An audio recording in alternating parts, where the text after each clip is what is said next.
आज हम कवर करेंगे कि डेटा टाइप्स क्या होते हैं। Data types in C programming. C programming के अंदर जो डेटा टाइप का कॉन्सेप्ट है इसको हम डिस्कस करने जा रहे हैं। तो चलिए हम स्टार्ट करते हैं।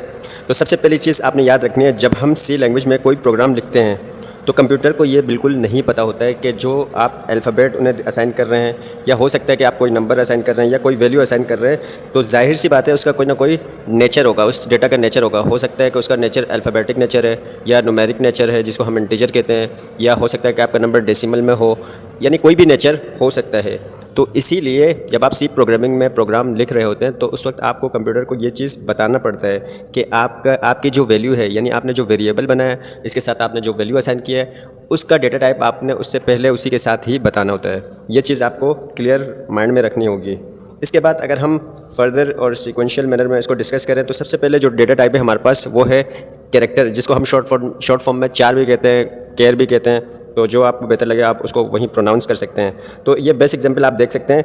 आप यहाँ पे देखें कि अगर आप चार जो लिखा हुआ है CHAR, इसके आगे वाली वैल्यू देखें तो स्मॉल a जो कि आपका वेरिएबल है, और इस वेरिएबल के अंदर, यानी वेरिएबल कहते हैं कंटेनर ऐसी चीज़ को कहते हैं जो किसी चीज़ को अपने अंदर स्टोर करे। तो स्मॉल a है, ये कंटेनर है, इसके अंदर हमने एक कैरेक्टर इंसर्ट करा है। अब देखेंगे मतलब इसी के, यानी स्मॉल a से शुरू से पहले मैंने यहाँ पे 4 लिखा है, और ये लिखना लाजमी है सी प्रोग्रामिंग में, क्योंकि ये चीज़ बताता है कि आपके जो डेटा का नेचर क्या है, डेटा किस टाइप का है। तो हम डेटा की टाइप बता रहे हैं। इसी तरह फिर हम आते हैं इंटीजर की तरफ। तो इंटीजर कहते हैं कोई भी नंबर जो विदाउट डेसिमल, जिसमें कोई डेसिमल नंबर ना आता हो, उसको हम इंटीजर कहते हैं।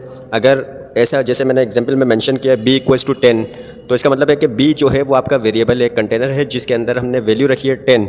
तो वैल्यू को आप चेंज भी कर सकते हो, ऐसा नहीं है कि मतलब एक वैल्यू अगर आपने रख दी तो वो थ्रू आउट प्रोग्राम में मतलब सेम रहेगी। आप उसको चेंज कर सकते हैं, वेरिएशन इसमें ला सकते हैं। बस बताने का ये मकसद है कि b की वैल्यू है 10 है।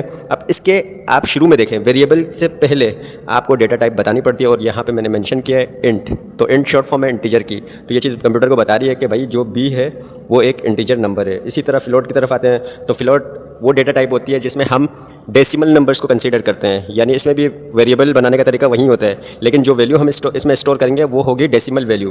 तो इसमें इसी तरह जैसे मैंने सी से पहले फ्लोट लिखा है, तो ये मैं ये बता रहा हूँ कि जो मेरा डेटा का नेचर है, उसकी टाइप है, वो क्या है, एक फ्लोट है।